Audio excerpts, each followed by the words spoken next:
गोदान हाबाफारि गोदान बोसोर 2026 मायथाइनि दिनै जानुवारिनि 7 अक्ट' आङो गोदान बोसोरनि जोंनि बुहुमनि साफ्रोमबो सुबुं माहारि बयनिसिमबो आंनि गोसो गोरबोनिफ्राय अननाय खुलुमनाय गाहाम हामलायनायखौ आं बावहरबाय। दिनैनिफ्राय नैबे जोंनि खाग्राबारि स्पर्ट्स एसोसिएशननि बानजायनायाव आरो खाग्राबारि आन्चलिक दुलाराय बर' फरायसा आफादनि बानजायनायाव बा हेफाजाबजों नैबे जोंनि खाग्राबारियावहाय मुंख्लं अन्थाइगोरा बड'सा बिथांनि मुङै बुलुर बादायलायनाय एबा भलिबल टुर्नामेन्ट पातिनाय जायो आरो दिनै फैयै फैयै गासै 23 बोसोराव आगान होबाय। थांनाय 2004 मायथाइनिफ्रायनो बे भलिबल टुर्नामेन्टखौ जागायदोंमोन आरो बै समाव जि मानव गेदेर बिथांमोना बे हाबाफारिखौ लाजेनदोंमोन जों बिथांमोनखौ साबायखर बावदों।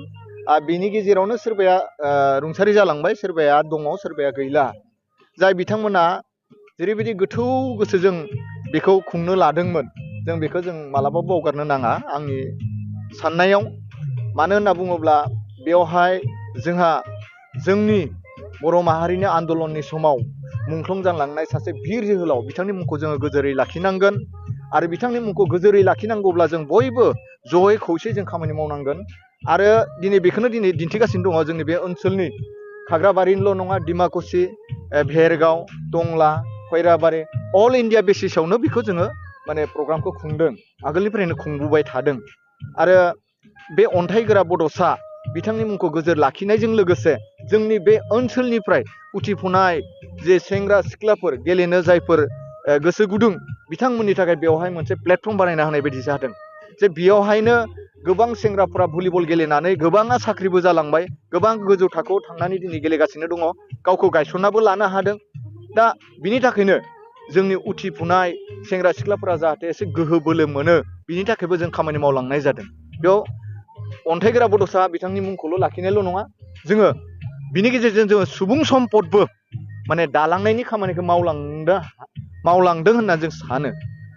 दा आङो खावलायो बयबो जाहाथे हेफाजाब होयो, आं बेखौनो लुबैयो आरो। जिहेतु खोब गाजा गोमजायै जायो नैबे हाबाफारिया, सरकार फारसेनिफ्राय बिथिंनिफ्राय अनसुंथाइ बेबायदि मोनो? सरकारनिफ्रायथ' होनाय जायो। थांनाय 2003 मायथाइयाव जिहेतु बिटिसि सुक्ति जादोंमोन, बिनि उनाव 2005 मायथाइनिफ्राय इलेक्सन गेलेहोनायनि उननिफ्राय सरकार गोदानै बा काउन्सिलखौ सालायनायनि मोनसे परिबेस फैबाय। बै समनिफ्रायनो बिनि उनाव मानव गेदेर दानि चिफ हाग्रामा महिलारि बिथांनि दैदेननाय बिपि सरकार थानाय समाव बेवहाय 5 लाखै बोसोरफ्रोमबो होनायनि जिहेतु सरकारा बेखौ एसिमिटिजों पास खालामना गालांदोंमोन आरो बेखौनो जों मोनबाय थायो।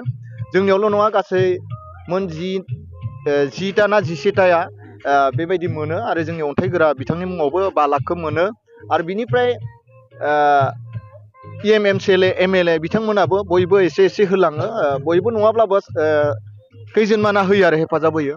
आरो थांनाय 5 बोसोराव प्रमद बर' सार बिथांनि दैदेननाय जि सरकार दंमोन बै समावबो प्रमद बर' सारनि दैदेननाय सरकाराबो जथेस्थ' सहाय खालामलांबाय।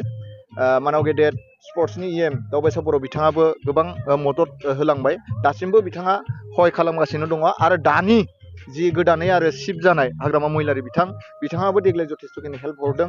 आरो बिजेपिनि मानव गेदेर बिथां दा असम सरकारनि बुंथिगिरि बिथां बिस्वजित दैमारि सार बिथाङाबो नैबेहाय देरहालांनायनि उनाव गोबां सहाय खालामगासिनो दङ। आवगायावबो बिथाङा एमपि थानाय समाव सहाय खालामदोंमोन आरो दाबो सहाय खालामदों, हानाय गोनांखौ खालामदों।